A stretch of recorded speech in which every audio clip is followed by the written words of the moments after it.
Islamic scholar Mufti Muhammad Yusuf Taibi Hafizahullah Ta'ala, Fazil Madina University. الحمدللہ رب العالمین والصلاة والسلام علی رسولہ الکریم وعلی آلہ وصحبہ اجمعین.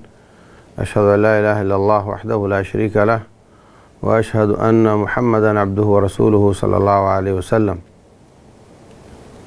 آج ہمارے ساتھ چوتھا پارہ ہے. اس میں شروع میں اللہ تبارک و تعالیٰ فرماتے ہیں لن تنالوا البر حتی تنفقوا مما تحبون.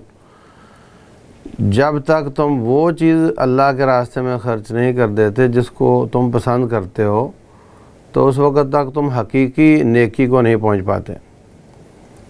یاد رکھیں پچھلے پارے میں ہم نے پڑھا تھا کہ ردی چیزیں اللہ کے راستے میں مت دو کہ جس کو تم قبول نہیں کرتے.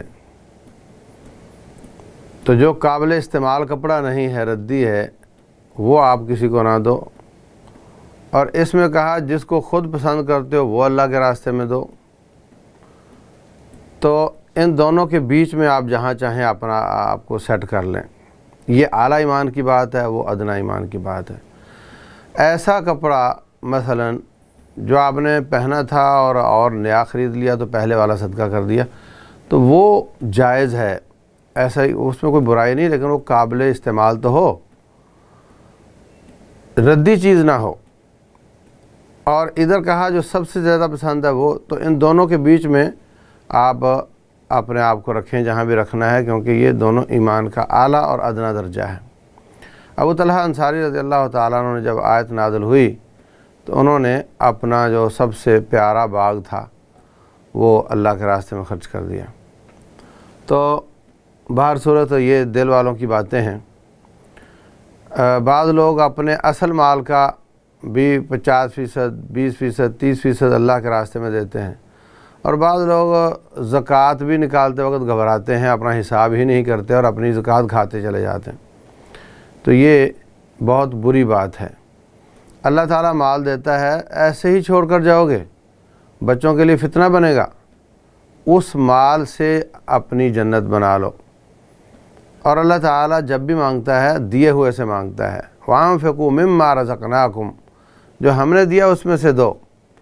اور اگر اللہ نہ بھی یہ بات کہے تو دیا تو اس کا ہی ہے، اس سے ہی دینا ہے. تو ہمیں یہ خاص طور سے اس رمضان میں رسول اللہ صلی اللہ علیہ وسلم بہت زیادہ صدقہ کرتے تھے. کریح مرسلہ، جیسے آندھی طوفان ہوتا ہے اس طرح صدقہ کرتے تھے. تو ہمیں صدقہ زیادہ کرنا چاہیے. اسی طرح عمر بن خطاب رضی اللہ تعالیٰ عنہ نے بھی اپنا جو خیبر کا حصہ تھا ان کو بڑا پسند تھا، وہ صدقہ کر دیا تھا. صدقے کی دو شکلیں ہوتی ہیں. ایک یہ کہ آپ دے دو اور بس آپ کا نہیں رہا اور کسی کا ہو گیا. ایک شکل یہ ہوتی ہے کہ آپ اس کو وقف کر دو کہ اصل مال نہ میرا نہ کسی اور کا، وہ اللہ کا رہے گا اور اس کے جو فوائد ہیں وہ غریبوں میں بٹتے رہیں گے. تو یہ وقف خیری کا تصور بہت زبردست تصور ہے. شروع میں دینی تعلیم کے ادارے اسی سے ہی چلتے تھے. اوقاف کی جتنی زمینیں ہیں، حتیٰ کہ مسلمان تو مسلمان ہیں، ہندو اور عیسائی بھی اپنی عبادت گاہوں کے نام پر اوقاف کرتے تھے، اور وہ آج تک موجود ہیں. ان پر کسی نے مطلب حکومتوں کے پاس کھاتے میں وہ محفوظ ہیں، اگرچہ فزیکلی کسی نہ کسی حصے پر کسی نے قبضہ کر لیا ہو، لیکن وہ آج تک وہ اوقاف کے نام سے جانے جاتے ہیں. نبی صلی اللہ علیہ وسلم کی ٹوٹل زمین وقف ہو گئی تھی. تو آج بھی، اور حضرت عثمان بن عفان رضی اللہ تعالیٰ عنہ کی آج بھی وہ مدینہ میں اوقاف کی شکل میں موجود ہے. اس کے بعد کچھ سورہ آل عمران کی آیت نمبر 103 وغیرہ میں، 103 سے پیچھے یعنی 92 سے لے کر اگلی آیات میں قرآن حکیم نے حج کی فرضیت کا تذکرہ کیا ہے. ان اول بیت وضع للناس للذی ببکۃ مبارکا وہدی للعالمین. قرآن نے کعبۃ اللہ کو ہدی للعالمین کہا ہے، لوگوں کی ہدایت کا راستہ ہے. اور جس کے پاس اتنی طاقت ہو کہ وہ وہاں جا سکے اس پر حج فرض ہو جاتا ہے. ہم لوگ انتظار کرتے ہیں بڑھیپے کا، بوڑھا ہوں گا تو حج کروں گا. یہ درست نہیں، بلکہ جیسے ہی حج فرض ہو، ٹھیک ہے اگر آپ مجبور ہیں 1 آدھ سال لیٹ کر سکتے ہیں، لیکن اس کو واجب ہے، فرض ہے، اسلام کا رکن ہے، فوراً کرنے کی کوشش کرنی چاہیے۔ اور حج وہی جو اچھی صحت میں ہو جائے، وہاں پر پھر یہ بزرگ جاتے ہیں، پوری دنیا کے لوگ جوانی میں آتے ہیں اور ہمارے لوگ بڑھیپے میں جاتے ہیں وہاں پر، اور پھر وہاں حالت خراب ہوتی ہے، عبادت پر اثر پڑتا ہے، راستہ بھول جاتے ہیں، زبان نہیں آتی، عقل پورا کام نہیں کرتی۔ تو ہمیں اس طرح نہیں کرنا چاہیے، بلکہ جیسے ہی حج فرض ہو ہمیں کوشش کرنی چاہیے کہ وہ نکل جائیں، چلے جائیں اور جا کر حج کر لیں۔ اس کے بعد لوگوں کو اتحاد کی دعوت دی ہے، کہا وَاعْتَصِمُوا بِحَبْلِ اللَّهِ جَمِيعًا وَلَا تَفَرَّقُوا، اللہ تعالیٰ کی رسی کو مضبوطی سے پکڑ کر اتحاد کر لو۔ یعنی اگر کوئی کہے، ایک آدمی 80% اسلام پر بیٹھا ہوا ہے، ایک آدمی 50 پہ بیٹھا ہوا ہے، ایک آدمی 30 پر بیٹھا ہوا ہے، تو 50 والا کہے جی تم تھوڑا اوپر آ جاؤ، تم تھوڑا نیچے آ جاؤ تو اتحاد کر لیں، اس طرح نہیں ہوتا۔ کئی جماعتیں اتحاد امت کے دعوے دار ہیں اور وہ کہتے ہیں جی جو ہمارے مشترکات ہیں اس کی بنیاد پر اتحاد کر لو، ایسے نہیں ہوتا۔ وَاعْتَصِمُوا بِحَبْلِ اللَّهِ جَمِيعًا وَلَا تَفَرَّقُوا، 4 کو پکڑو گے تو 4 ہو جاؤ گے، 5 کو پکڑو گے 12 کو پکڑو گے 12 ہو جاؤ گے، 10 کو پکڑو گے 10 ہو جاؤ گے، 1 کو پکڑو گے تو 1 ہو جاؤ گے۔ تو اللہ کی رسی ایک ہے، اللہ ایک ہے، رسول ایک ہے صلی اللہ علیہ وسلم، ان کو پکڑو، ان کی پیروی کرو تو 1 ہو جاؤ گے۔ تو اسلام کی طرف سب 1 ہو سکتے ہیں، اسلام چھوڑ کر 1 ہونے کا تصور غلط ہے۔ اس لیے فرمایا فرقہ بازی میں مت پڑو اور اللہ کی نعمت کو یاد کرو کہ مدینے والوں تم آپس میں لڑتے تھے، اوس اور خزرج کی لڑائیاں چلتی تھیں اور اللہ نے تمہیں اسلام کی برکت سے 1 کر دیا۔ اے نبی صلی اللہ علیہ وسلم، اگر آپ ساری کائنات کی دولتیں لگا دیتے آپ ان کو 1 نہیں کر سکتے تھے، وَلَٰكِنَّ اللَّهَ أَلَّفَ بَيْنَهُمْ، اللہ نے ان کو 1 کر دیا۔ تو مسلمانوں کی جمعیت اور ان کا اتحاد اور اتفاق اور یگانگت یہ بہت بڑی مصلحت ہے، بہت بڑے فائدے کی بات ہے، اور مسلمانوں کے سب سے بڑے مسائل میں سے ان کا انتشار ہے۔ دشمن نے ان کو اتنا نقصان نہیں دیا جتنا انہوں نے خود آپس میں انتشار کی وجہ سے اٹھایا۔ تو یہ 103 نمبر آیت تھی۔ اس کے بعد اللہ تعالیٰ نے دعوت اللہ کا حکم دیا ہے 110 آیت میں۔ اللہ فرماتے ہیں کنتم خیر امہ، تم بہترین امت ہو، اخرجت للناس، تمہیں لوگوں کے لیے نکالا گیا ہے، تم بہترین امت ہو، تمہیں گھر بیٹھنے کے لیے نہیں بنایا، تمہیں نکالا گیا ہے۔ تأمرون بالمعروف وتنہون عن المنکر، تمہارا کام ہے برائی دیکھو تو منع کرو، نیکی کا حکم دو۔ یہ کام انبیاء کا تھا۔ انبیاء آتے تھے، ایک زمانے میں کئی نبی آتے تھے۔ حضرت موسیٰ علیہ السلام بھی نبی ہیں، حضرت ہارون بھی نبی ہیں، ابراہیم علیہ السلام نبی ہیں، تو ساتھ والی بستی میں ان کے بھانجے یا بھتیجے تھے حضرت لوط علیہ السلام، وہ بھی نبی ہیں۔ تو ایک زمانے میں کئی نبی آتے تھے اور وہ محنت کرتے تھے۔ اس امت میں سارے زمانوں کے لیے اور قیامت تک کے لیے اور پوری زمین کے لیے ایک ہی نبی ہیں، اور ان نبیوں کی عمریں بھی زیادہ تھیں۔ حضرت نوح علیہ السلام فلبث فیہم 1000 سنۃ الا 50 عاما، 9.5 صدیاں ان میں رہے، اور ہمارے نبی علیہ السلام کی عمر بھی 63 سال، اور زمین بھی ساری، اور وقت بھی قیامت تک، اور کوئی نبی نہیں آئے گا۔ تو یہ اتنا لمبا غیب کیسے پورا ہوگا؟ اس غیب کو پورا کرنے کے لیے اللہ فرماتے ہیں کنتم خیر امہ، تم بہترین امت ہو، تمہارا کام جو سابقہ انبیاء کرتے تھے وہ اس امت کے ہر فرد کا کام ہے، یہ صرف علماء کا کام نہیں ہے۔ آپ باپ ہیں، اپنے بچوں کو نیکی کا حکم دیں، نماز کا حکم دیں، وَأْمُرْ أَهْلَكَ بِالصَّلَاةِ وَاصْطَبِرْ عَلَيْهَا، اور بچیوں کو بے حیائی سے منع کریں، بچوں کو بے حیائی سے منع کریں۔ نیکی کا حکم دینا، برائی سے منع کرنا، بھانجے بھتیجے ہیں ان پر آپ کی آواز جاتی ہے وہاں منع۔